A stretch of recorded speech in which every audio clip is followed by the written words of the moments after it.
मार्गशीर्ष मास के कृष्ण पक्ष में आने वाली उत्पन्ना एकादशी इस बार आ रही है 26 नवंबर 2024 मंगलवार के दिन। उत्तर भारत और आसपास के स्थानों में हम उसका पालन 26 नवंबर 2024 को ही कर रहे हैं, लेकिन भारत में और विदेश में कई स्थानों पर इस एकादशी का पालन 27 नवंबर को भी किया जा रहा है। तो आप अपने स्थानिक परंपरा और समय के अनुसार इस एकादशी का पालन कर सकते हैं। अगर आप ये जानना चाहते हैं कि आप जिस स्थान पर रहते हैं वहाँ पर एकादशी कौन से दिन मनाई जा रही है, तो उन सभी शहरों और विदेश के विभिन्न शहरों की विस्तृत जानकारी हमने नीचे डिस्क्रिप्शन बॉक्स में भी दी है और उसके ऊपर हमने एक विशेष वीडियो बनाया है जिसका नाम है एकादशी कब है, तो वो आप जाकर अवश्य सुनिएगा। उसमें आपके सभी प्रश्नों के समाधान मिल जाएंगे। अब देखिए, इस बार की जो एकादशी आ रही है उसमें पारण का समय बहुत ही कम है। कुछ स्थानों पर सिर्फ 1 मिनट का है और कुछ स्थानों पर 3 मिनट का, 4 मिनट का, ऐसे बहुत ही कम समय मिल रहा है हमें इस एकादशी का पारण करने के लिए। तो अब ऐसे समय में आप सबके बहुत सारे प्रश्न मिल रहे हैं कि इतने कम समय में पारण कैसे किया जाए। तो चलिए आज आपके कुछ प्रश्नों के उत्तर हम बताते हैं। आप में से किसी एक श्रोता का हमें कमेंट आया था कि क्या इन्हीं 2 मिनट के अंदर पारण करना है, यानी कि प्रसाद भी लेना है, भोजन भी ग्रहण करना है और इसी टाइम के अंदर भोजन समाप्त भी कर लेना है। तो देखिए, पारण करने का अर्थ होता है आप पहला अनाज का दाना लेते हैं, भगवान से प्रार्थना करके इस एकादशी का फल उन्हें अर्पित करते हैं। तो ये जो पारण का समय होता है उसमें आपको अन्न प्रसाद का एक पहला दाना लेना होता है और वो भी भगवान से प्रार्थना करने के बाद। तो इस पर से हम समझ सकते हैं कि अनाज का पहला दाना लेने के लिए 1 मिनट भी काफ़ी होती है।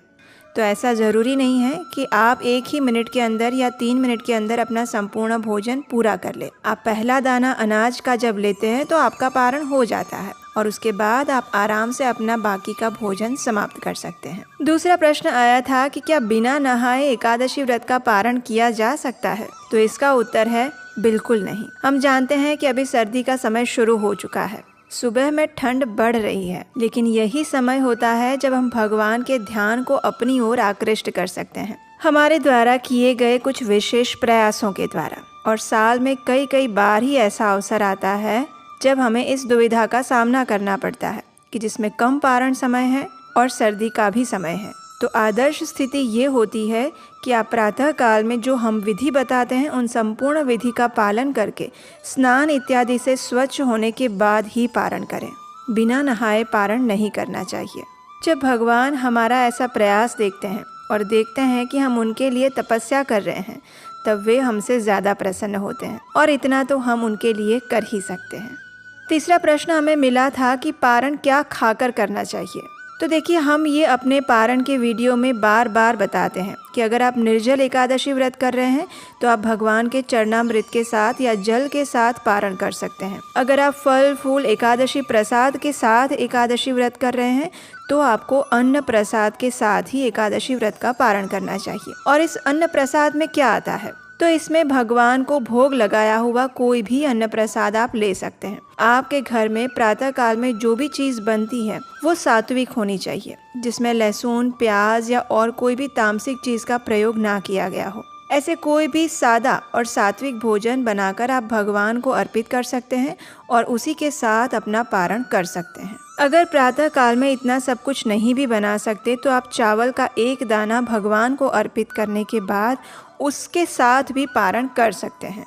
तो इस प्रकार पारण करना बहुत ही सरल है।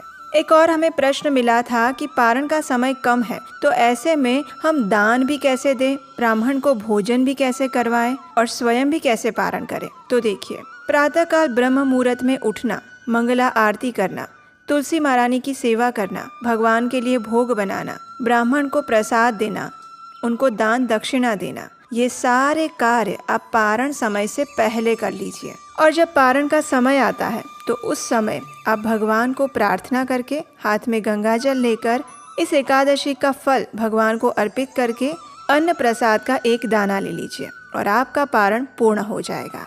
तो पारण समय जो है वो आपके लिए है, बाकी के सभी कार्य आप पारण समय के पहले भी कर सकते हैं। तो हमें आशा है कि इस बार की एकादशी पारण से जुड़े हुए आपके सभी प्रश्नों का उत्तर आपको मिल गया होगा। अगर और कोई भी प्रश्न है तो आप कमेंट में नीचे बता सकते हैं, हम उसके भी उत्तर आपके लिए लेकर आने का प्रयास करेंगे। अगर आज की ये वीडियो अच्छी लगी है तो उसे लाइक कीजिए और सभी को शेयर कर दीजिए ताकि उनका भी अगर कोई प्रश्न है तो उनका